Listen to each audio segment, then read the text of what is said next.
Hello students, कैसे हैं आप सभी। Welcome to all Neha classes. Keep watching, keep learning, let's begin. Students, यहाँ पर मैं लेकर आई हूँ आपके लिए एक और नई series, maths most expected question in 2023 examination. 2023 board examination में most expected question chapter wise series मैं लेकर आई हूँ आज आपके लिए। देखिए स्टूडेंट्स, सीबीएसई का अपना एक पैटर्न होता है, यानी अगर आप पिछले 10-12 साल के पेपर उठाकर देखेंगे तो उनका एक अपना डेफिनेट पैटर्न होता है। कुछ क्वेश्चंस ऐसे होते हैं जो मोस्ट फ्रीक्वेंटली रिपीट होते हैं। उस प्रोसेस को देखते हुए, उन पैटर्न को फॉलो करते हुए बहुत मेहनत से आप सभी बच्चों के लिए यहाँ पर मैंने डिजाइन किया है चैप्टर वाइज कुछ इंपॉर्टेंट क्वेश्चंस, यानी हर चैप्टर से कुछ 10, 15, 20 क्वेश्चन, छोटे चैप्टर 10 क्वेश्चन, बड़ा चैप्टर 20 क्वेश्चन, लाइक दैट। तो एक एक चैप्टर से टॉप मोस्ट क्वेश्चन जो है आपके लिए। तो बिना देरी करते हुए एक एक चैप्टर का लेक्चर शूट करूंगी, आपके सामने अपडेट करूंगी। तो आप भी कहीं मत जाइए, फटाफट से मेरे चैनल को सब्सक्राइब कर लीजिए, बेल आइकन को हिट कर लीजिए, ताकि लास्ट मिनट रिवीजन आप तक पहुंचे सबसे पहले। जिस चैप्टर में आपको डाउट है उस चैप्टर का रिवीजन आप कर पाए आराम से। तो बिना देरी किए हुए चलिए शुरू करते हैं विद रियल नंबर्स, क्योंकि सबसे पहला एनसीईआरटी का चैप्टर है रियल नंबर्स, तो मैं भी शुरू वहीं से कर रही हूँ।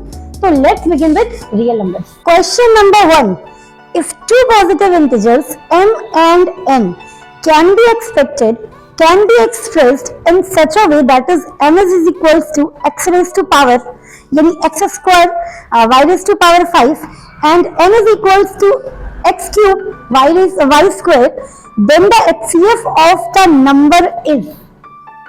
यहाँ पर आपके पास जो नंबर है वो नंबर दिया है, यानी दो नंबर्स हैं, सपोज m और n, और नंबर जो आपको दिया गया है वो दिया गया है x का जो नंबर है that is x square y की पावर 5 है, और यहाँ पर है x क्यूब y स्क्वायर। तो गिवन नंबर का HCF क्या होगा, यानी ये जो रिक्वायर्ड नंबर है इसका HCF क्या होगा। आपके ऑप्शंस भी हैं और वैसे भी आप कर सकते हैं। देखिए स्टूडेंट्स, यहाँ पर आप जब इसको फैक्टराइज करेंगे, यानी कि x square y raise to power 5, इसको जब आप फैक्टराइज करेंगे that is x y into y into y. In the same way आप अगर m को, यानी n जो आपके पास दूसरा नंबर है, इसको फैक्टराइज कर रहे हैं x क्यूब y स्क्वायर, यानी x into x into x and y into Y.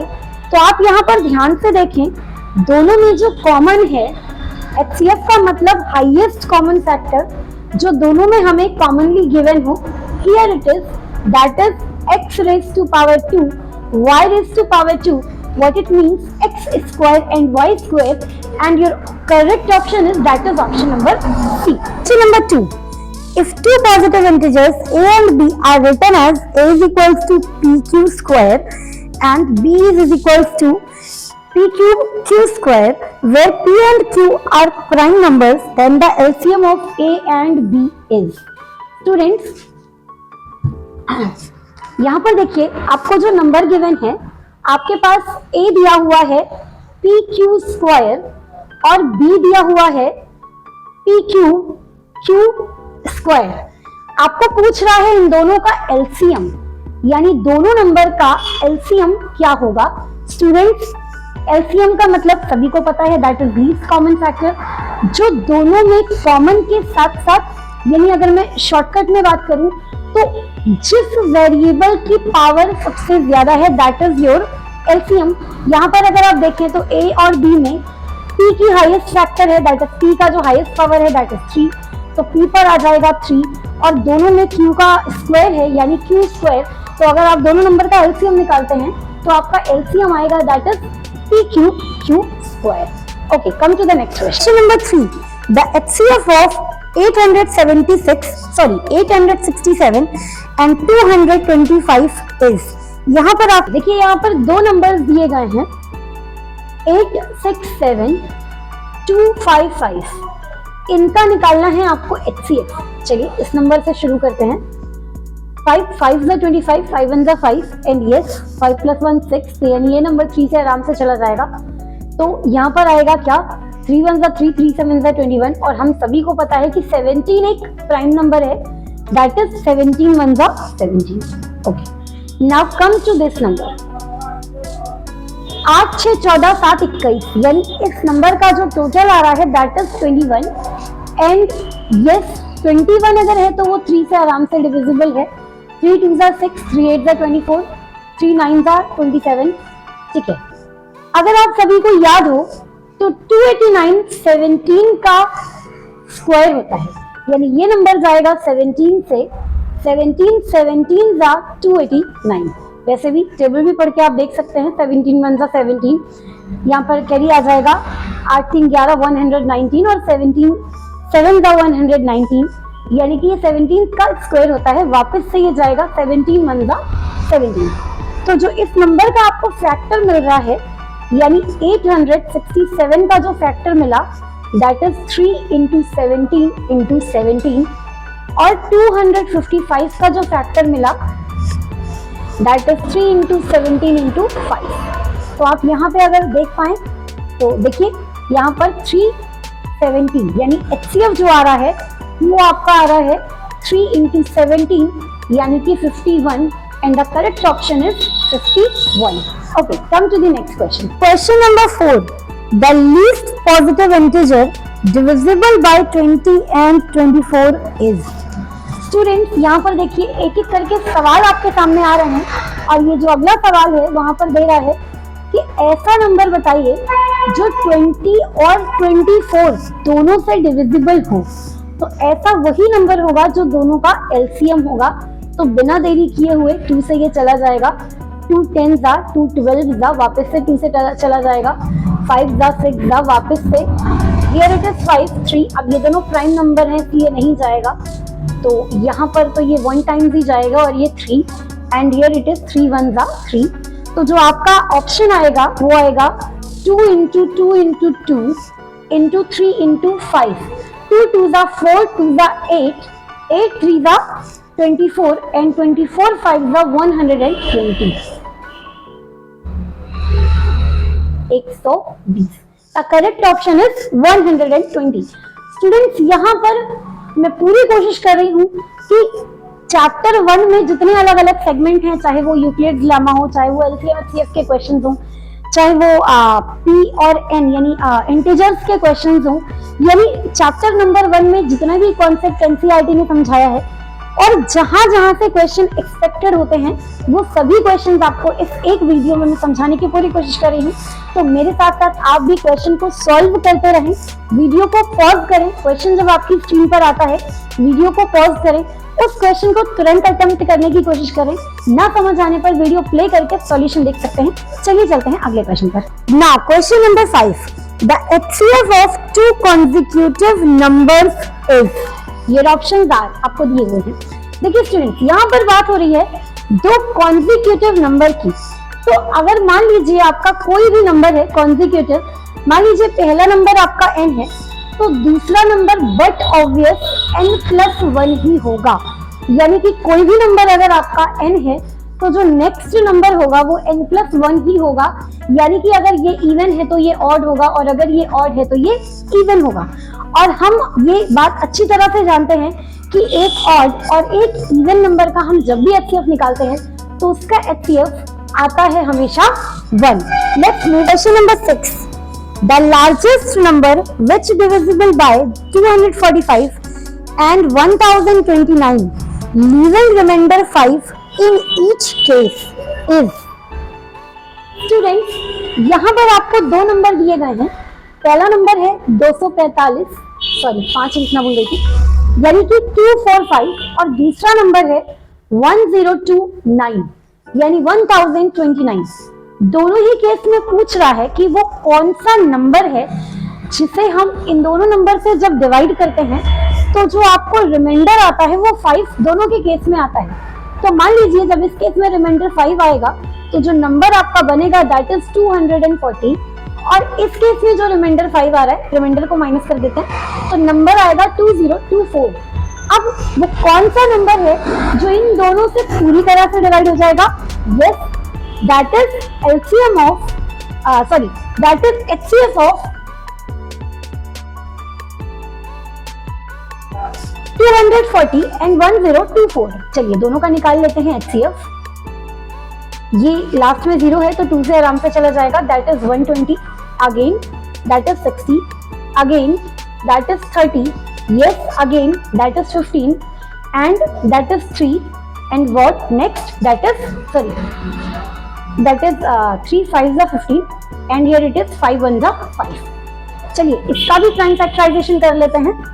1024, यहाँ पर वापस से 4 है तो ये 2 से जाएगा, 2 5s are 10, 2 1s are 2, 2 2s are 4, again 2 से जाएगा, 2 2s are 4, 2 5s are 10, 2 6s are 12, again 2 से जाएगा, 2 1s are 2 and here it is 2 8s are, वापस से 2 से जाएगा, 2 6s are 2 4s are, वापस से 2 से जाएगा, 32s are 2, अगेन 2 से जाएगा, that is 16s are, again 2 से जाएगा, that is 8s are and again 2 से जाएगा, that is 4s are, again 2 से जाएगा, that is 2s are and again 2 से जाएगा, that is 1s are।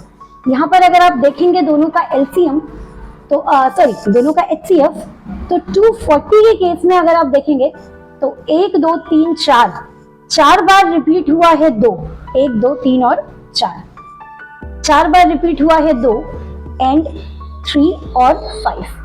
अगर मैं बात करूं 1025 के केस 1024 के केस में तो यहाँ पर 1 2 3 4 5 6 7 8 9 और 10 10 टाइम्स रिपीट हुआ है 2, 1 2 3 4 5 6 7 8 9 एंड 10। तो इन दोनों में से जो कॉमन है दैट इज 2, कितने बार रिपीट हो रहा है? 4 टाइम्स। तो इन दोनों का जो एचसीएफ आएगा that is 2 into 2 into 2 into 2 यानी 2 2s are 4, 2s are 8, 2s are 16। तो 16 वो नंबर है जो इन दोनों नंबर से जब डिवाइड होगा, दोनों से मतलब है मेरा इस नंबर से और इस नंबर से जब डिवाइड होगा तो वो 5 एज अ रिमाइंडर लीव करेगा। Question number 7, for every positive integer n into n square minus n is divisible by, your options are on your screen।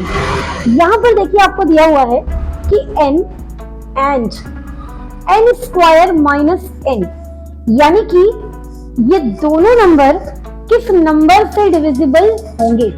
ठीक है, दोनों नंबर को अगर हम साथ में डिवाइड कर रहे हैं तो किस नंबर से डिविजिबल होंगे।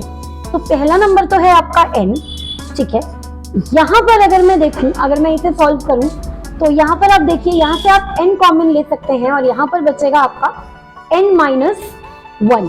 ठीक है, यानी एक नंबर अगर मैं इसे वापस से सॉल्व करने जाऊं तो एक नंबर है,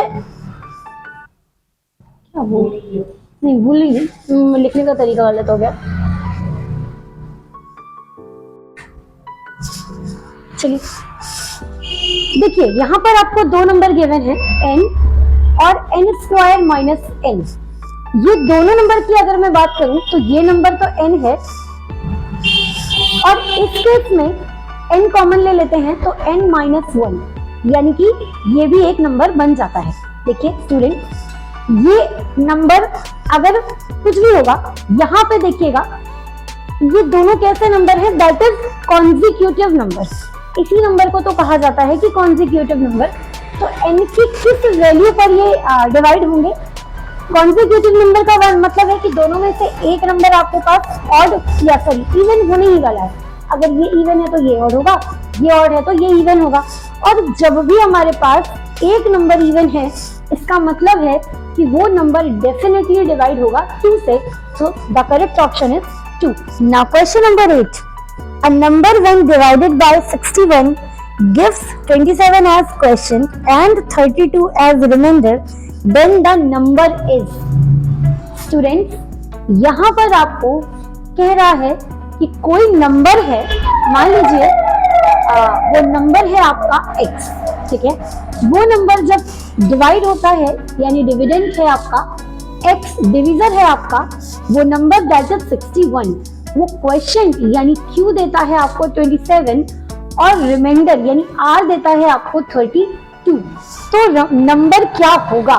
आपने फॉर्मूला पढ़ा है, dividend is equals to divisor into question plus remainder. करना कुछ नहीं है, वैल्यूज को बस इसी फॉर्मेट पर रख देना है। And here it is 61 into 27 plus 32। चलिए 61 को 27 से इंटू करके देख लेते हैं। 61 को जब मैं 27 से इंटू करूंगी, here it is yes 7 and 2 what next 6 7 जा 42 का 2 कैरी 4 6 is 12 4 16। तो यहाँ पर जो नंबर आ जाएगा that is 1647। 1647 को आप प्लस कर रहे हैं 32 से, तो आपको जो ऑप्शन मिलेगा वो आ जाएगा 7 2 9 4 3 7 यानी 1679। द करेक्ट ऑप्शन इज 1679 यानी जो डिविडेंड होगा वो होगा अपना इतना। Question number 9, if 112 is equals to q into 6 plus r, then the possible values of r are, यानी आपको जो नंबर दिया गया है वो दिया गया है 112 is equals to q into 6 plus r। फिर से वही फॉर्मूला, क्या? D is equals to D into Q plus R। यहाँ पर क्वेश्चन है आपका Q और जो डिविजर है यानी जिस नंबर से वैल्यू डिवाइड हो रही है दैट इज 6।